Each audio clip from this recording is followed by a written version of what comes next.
Guys এখন হচ্ছে চৈত্র মাস, আর চৈত্র বৈশাখ মিলে আমাদের খাস করে পশ্চিমবাংলায় একটা ঝড়ের সৃষ্টি হয় যেটার নাম হচ্ছে কালবৈশাখী ঝড়।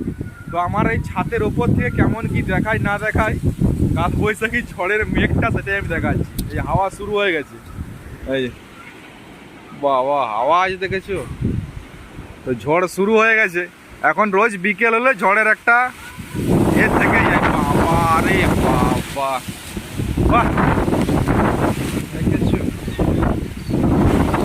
মানে দারুণ সময় আমি ক্যামেরা করতে ছাদে উঠেছি। আমার এই সুপারি গাছটার অবস্থা খারাপ, এমনিতেই সুপারি হয় না, তার উপরে আবার ঝড় হচ্ছে। তো যাই হোক, আরে কাঞ্চনবাবু দৌড়ে চলে আসছে ছাদে ঝড় দেখতে। আর এইদিকে দেখো, দেখেছো বাবা রে গাছপালাগার অবস্থা কি করতেছে। আর এই আমার ওয়াইফাইকে রোজ, ওয়াইফাই যে এটা লাগানো আছে ওইটা রোজ আবার করে দেয়, পাল্টি করে দেয়। তো ভালো করে দড়িতে বেঁধেছি আজ, কারেন্ট চলে গেছে, লাইট বন্ধ হয়ে গেছে। মেঘটা এদিকটা পুরো কালো হয়ে এসেছিল তো, বাবা দিনের আওয়াজ হচ্ছে। তো এদিকটা কালো হয়ে এসেছিল, হাওয়াটা চলে এসছে, ব্যাস মেঘটা উড়িয়ে দিল।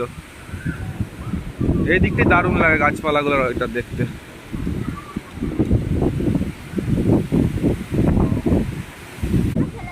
আজকে আর বৃষ্টি মনে হচ্ছে হবে না, কারণ হচ্ছে মেঘটা পুরো ফাঁকা হয়ে গেল। কালকে আমাদের গ্রামে যাত্রা ছিল, 55,000 টাকা যাত্রা। তো এমন বৃষ্টি হলো, এত বৃষ্টি, মাঠে এক হাঁটু করে জল দাঁড়িয়ে গেল, যাত্রা পার্টি চলে গেল হাফ টাকা নিয়ে।